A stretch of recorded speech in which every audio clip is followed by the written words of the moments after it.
सभी बिहार वासियों को मेरी ओर से दीपावली की हार्दिक शुभकामनाएं।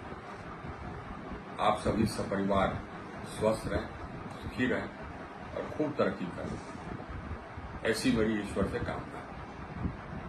अपने राज्य तथा अपने परिवार के भविष्य तय करने का समय अब हमारे सामने आ गया। आपका मत तय करेगा कि बिहार का और हम लोगों के बाल बच्चों का भविष्य कैसा है। यदि आप बिहार और अपने बाल बच्चों का भविष्य उज्जवल देखना चाहते हैं तो मेरा आपसे निवेदन होगा कि किसी भी आपराधिक पृष्ठभूमि के व्यक्ति अथवा भ्रष्ट व्यक्ति को वोट नहीं दें, भले ही वो व्यक्ति आपकी जात का ही हो। यदि आपके सामने जितने भी उम्मीदवार हैं वो सभी भ्रष्ट और क्रिमिनल प्रकृति के या क्रिमिनल पृष्ठभूमि के हैं, तो बेहतर होगा कि अपना मत आप नोटा को दें। ऐसे व्यक्ति को वोट देने से बेहतर यही होगा। यदि आप आपराधिक पृष्ठभूमि के अथवा भ्रष्ट व्यक्ति को अपना वोट देंगे तो बिहार से कभी भी अपराध और भ्रष्टाचार का खात्मा नहीं होगा। बिहार कभी प्रगति नहीं करेगा और हमारे बाल बच्चों को बाहर जाकर के ही अपनी रोजी रोटी कमानी होगी, क्योंकि कोई उद्योग यहां आएगा नहीं। भ्रष्ट और आपराधिक पृष्ठभूमि वाले कुछ कैंडिडेट्स का उदाहरण हमारे सामने जो आया वो मैं आपके सामने रख रहा हूं। एक है मोकामा से एनडीए के प्रत्याशी अनंत सिंह। इन पर हत्या, नरसंहार और अपहरण के कई आरोप, गंभीर आरोप लगे। इन आरोपों के लिए जेल में भी रहे। 1985 में मैं पटना का जिलाधिकारी था, तो उस समय ये इनके बड़े भाई दिलीप सिंह, विवेका सिंह, इनके भाई, ये लोग अनुमंडल मुख्यालय में उपद्रव कर रहे थे, तो मैं वहां पहुंच करके इनको खदेड़ा। मोकामा से ही आरजेडी के प्रत्याशी हैं सूरजभान सिंह की तरफ।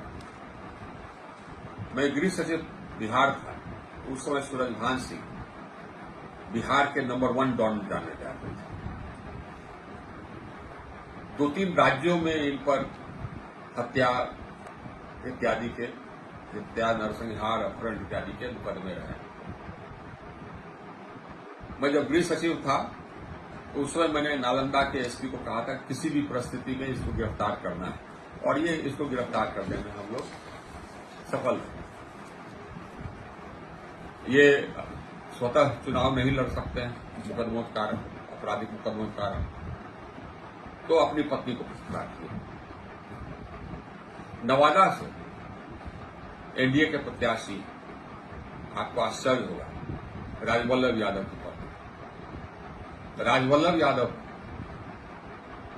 बलात्कार के पॉक्सो एक्ट के अंतर्गत आरोपी है। ये खुद चुनाव नहीं लड़ सकते हैं तो अपनी पत्नी विवाह विरोध करा। विडंबना तो यह है कि गया में प्रधानमंत्री के सभा के दौरान कुछ व्यक्ति, पार्टी के कुछ लोग, इनके पत्नी को मंच पर ले जाकर के उनका माल्यार्पण प्रधानमंत्री से कराया। ये शर्म की बात थी। रघुनाथपुर से आरजेडी के प्रत्याशी हैं शहाबुद्दीन के बेटे ओसामा। शहाबुद्दीन एक दुर्दांत अपराधी थे, वो पूरा बिहार जानता था। इन पर हत्या के कई आरोप थे। उन्हीं के सुपुत्र हैं ओसामा। तारापुर से एनडीए के प्रत्याशी हैं सम्राट चौधरी। इन पर एक पार्टी ने, बिहार की एक पॉलिटिकल पार्टी ने हत्या का आरोप और उम्र के सर्टिफिकेट में जालसाजी कर बेल पर आने का आरोप खुला लगाया, और ये आज तक उसका जवाब नहीं दे सके।